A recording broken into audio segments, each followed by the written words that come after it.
Hey there, Agile Adventurer. Just a quick question.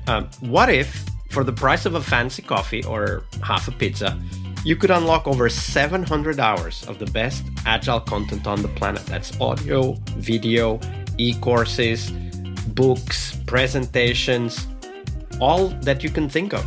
But you can also join live calls with world-class practitioners and hang out in a flame war-free and AI slop-clean Slack with the sharpest minds in the game. Oh, and yes, you get direct access to me, Vasco, your Scrum Master Toolbox podcast. No, this is not a drill. It's the Scrum Master Toolbox membership. And it's your unfair advantage in the Agile world. So if you want to know more, go check out scrummastertoolbox.org/membership. That's scrummastertoolbox.org/membership. And check out all the goodies we have for you. Do it now. But if you're not doing it now, let's listen to the podcast. Hello, everybody. Welcome to our Success Thursday this week with Gunnar Fischer. Hey, Gunnar, welcome back. Thanks for having me. Absolutely. So we had a great conversation so far this week. 3 completely different topics, all of them very interesting. So let's see where we go today with the success question. But before that, tell us, what is your favorite Agile retrospective format and why? Yeah. So in my every day or every week work with the teams, it's not that I'm so insisting on a specific format. What I find important is, what I always say is, one thing done is better than 10 on a list, on a to-do list. And this is what I'm missing the most in retrospectives. And then that you open the retrospective with, remember last time, like a long-running series, remember last time on this channel, we were talking about this, and this is what we did. This is what we agreed we would do. And this is what happened. And today we're talking about this. And then next week, stay tuned for this. This is a mechanism or a kind of behaving that I miss a lot on retrospectives. I have one specific format that I like a lot, that I don't use it every time. It's called What, So, What, Now, What? And it's one of the liberating structures, so people can read up on it for free on the internet. And this is great. And so I used this when a production deployment had some troubles. It was still successful, but there were some tense moments. And I gathered the team around and said, you know what, instead of saying we need to do exactly this, let's distinguish between the what, things we can describe that were factually happening, the so what, how we interpret those facts, and the now what, potential conclusions, options we might do in the future. And although everybody was really a professional, everybody was good and intelligent, splitting up this thinking and challenging the automatic reaction of our brain of making sense and painting a complete picture made such a difference because the team saw, oh yeah, these are the facts. This is just our interpretation of the world. And these are the conclusions we are drawing right now. They came to 3 ideas on what to work on. And within 3 months, they actually implemented all 3 ideas and things improved. But it was this format that made all the difference between a group of professionals being stuck and a group of professionals implementing this. Why was it so, Gunnar? In that particular case, why was it so? So first, production deployment where you have some troubles can be stressful and can be very discomforting. And this is a bit how our brain is wired. We're not good at dealing with incomplete pictures. Our brain always does an autocomplete on things. So we always, the things that we don't know as a fact, we just speculate them in. This is what made us survive when we didn't see the full tiger behind the bushes. But it's very bad in a work environment, being explicit and saying we don't know this, and then really saying what do we know as a fact and what is just our view of the world. And a format that challenges us and forces us to distinguish very hard between this and being nice enough so that we can do this brings our thinking to a better level. Absolutely. I'm thinking like the example of the tiger is precious, right? Yeah. Because if you see something that looks like a tiger and you flee, there is very little downside to that decision. Yeah. But if you see in production a bug that looks like something that it isn't, and you take action, the consequences are massive. So our survival payoff function does not work in complex environments. It simply does not work. It's not adequate. It's not the right tool for the job. But of course, it's system one, as Daniel Kahneman says in the Thinking Fast, Thinking Slow book. But that's where we are, and often trapped in that system one. Do you have any tips on how to trigger that system two thinking, the slow, considerate, multifaceted, stepwise, detailed thinking? Yeah. So what I like about liberating structures in general, first, they are the minimal structure. They are not a heavy structure. It's always a minimal structure that you need. And second, it gives everybody time to think. So the introverts that don't like to speak fast and first, they have time to think on their own. And then, of course, don't do it immediately after the thing has happened. At least say, okay, everybody get a cup of coffee, or let's take 15 minutes off. Everybody step away from your desk, and then we sit together. So make a clear break between the events and the aftermath.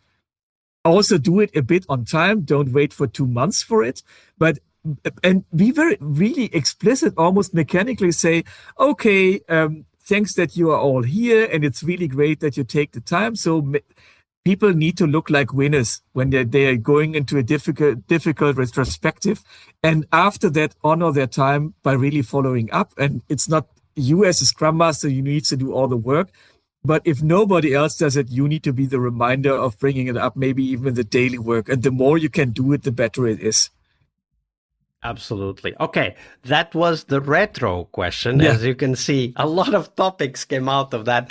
But now we turn to the success question. So Gunnar, how do you define success for yourself as a Scrum Master? Yeah, for this, I have a very easy answer with a lot of facets. If you think about it, for me, I would be success for a Scrum Master is healthy flow of value in a healthy work environment.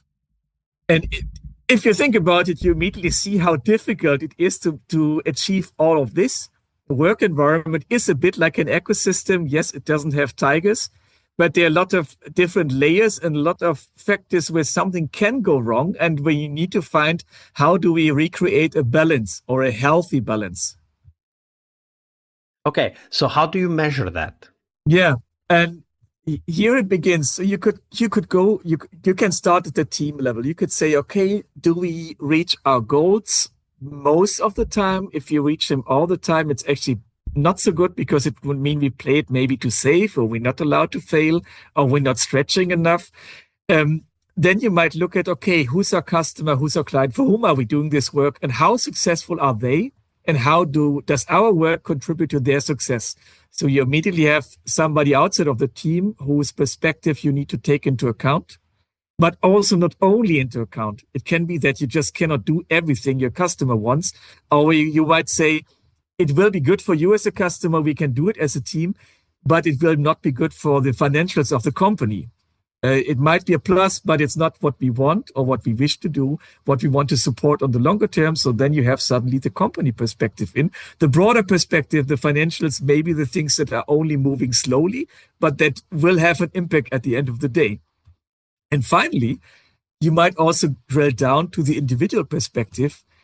You might have a successful team, the customer is happy, the company is making money, but the people on the team are saying, I've been doing this for a while and somehow I'm longing for a new challenge. So something like this. And you see, it's really like an ecosystem. It's in constant flux. You're continuously looking into, okay, is somebody under-challenged, over-challenged, overburdened with work, or the customer is not happy with the same. Somehow they want something else, or the company needs a different approach. Suddenly budgets are more restricted, something like this. And you see that you have many different levels and many different parties involved in which you need to react. And this is what makes a Scrum Master success. Not so easy, although you can describe it in one phrase. Yeah, that is true. Okay, so healthy flow in a healthy work environment. Yeah. Definitely. talk to people, what are they telling you? Remember, healthy is different for every single individual. It's how they react that tells you if it's healthy for them, not any external metrics.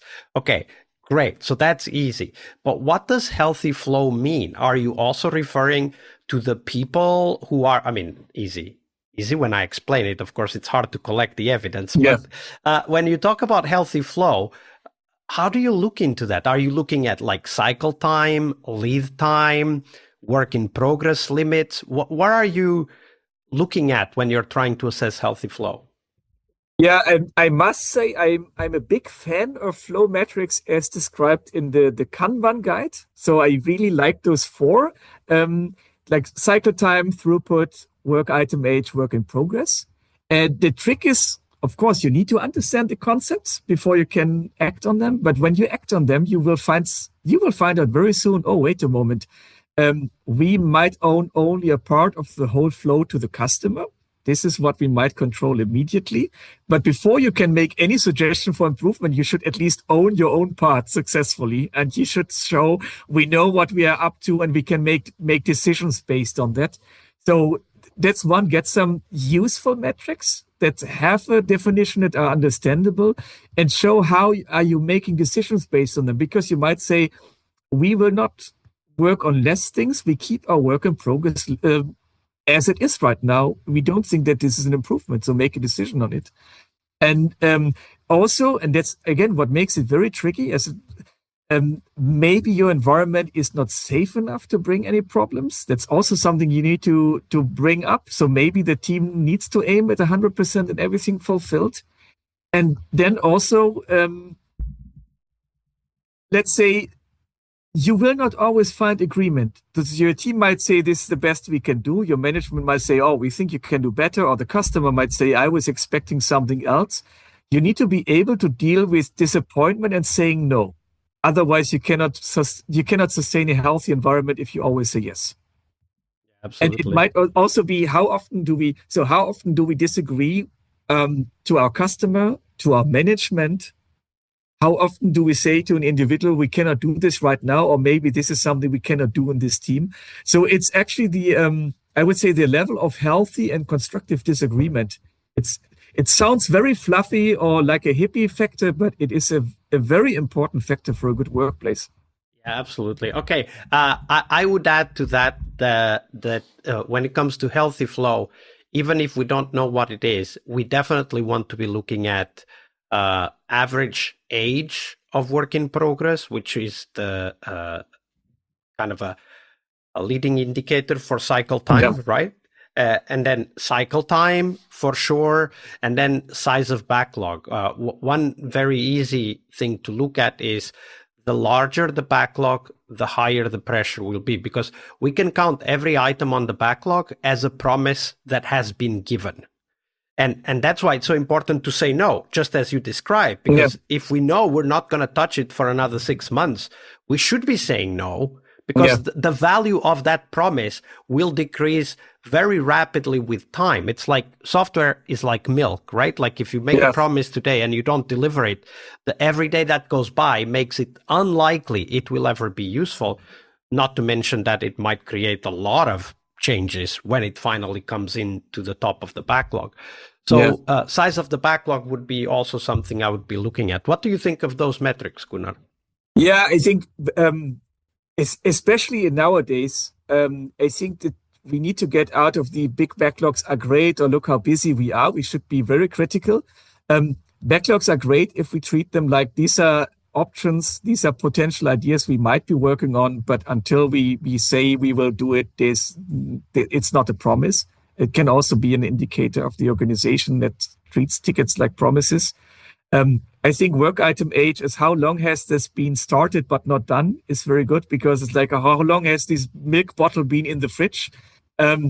If we open it, we should finish it in a reasonable amount of time. Otherwise, it will turn sour. And the chance that all of the work we put into it is for nothing. So this should really start discomfort in us. And this automatically triggers, if we cannot finish things because we have too many things ongoing, then we need to talk about WIP limits.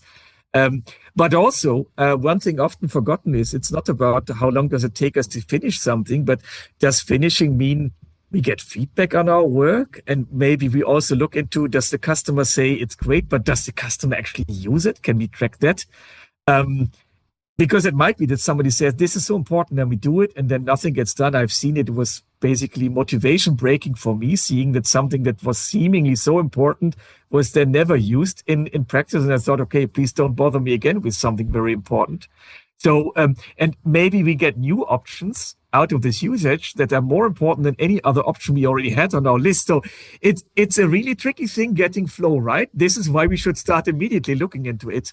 And have it in mind at all times. Yeah. And then also the social factor. So not everything will be caught in system data or in flow metrics alone. They were never meant to be giving you all of the answers, but you might be needing to read the room. If you have colleagues from a culture where it's not okay to say no and they're saying yes and very silently, you think, okay, that's actually a no. So if they're saying no, everything is all right, and it's rather shy, and you just shouldn't accept this as everything is all right. You should think okay, maybe there's some issue that we cannot talk about with everybody here, or we need to do it more like in a one-on-one call. So these health issues, yeah. So all of those are great ideas. Thank you for sharing those, Gunnar. Unfortunately, we do need to end today's episode here. All of you stay tuned for tomorrow's Product Owner episode. Thank you, Gunnar. Yes. All right. I hope you liked this episode. But before you hit next episode, here's the deal. This podcast is powered by people like you, the members who wanted more than just inspiration. They wanted real tools and real connection to people who are practicing Agile every day. We're talking access to over 700 hours of Agile Gold, CTO level strategy talks, summit keynotes, live workshops, e-courses, deep dive interviews, books, and if you're into no estimates, we got the pioneers of no estimates in those deep dive interviews as well. Agile business intelligence, creating product visions, coaching your product owner courses, you name it. You'll get invites to monthly live Q&As with Agile pioneers and practitioners, plus a private Slack community, which is free of all of that AI slop you see everywhere, and of course, without the flame wars. It's a community of practitioners that want to learn and thrive together. It's the best place to connect with community and learn together. So if this podcast has helped you before, imagine what you will get from this podcast membership. So head on over to scrummastertoolbox.org/membership and join the community that's shaping the future of Agile. And we have so much for you. So check out all the details at scrummastertoolbox.org/membership, because listening is great, it's important, but doing it together, that's next level. I'll see you in the community Slack. We really hope you liked our show. And if you did, why not rate this podcast on Stitcher or iTunes? Share this podcast and let other Scrum Masters know about this valuable resource for their work. Remember that sharing is caring.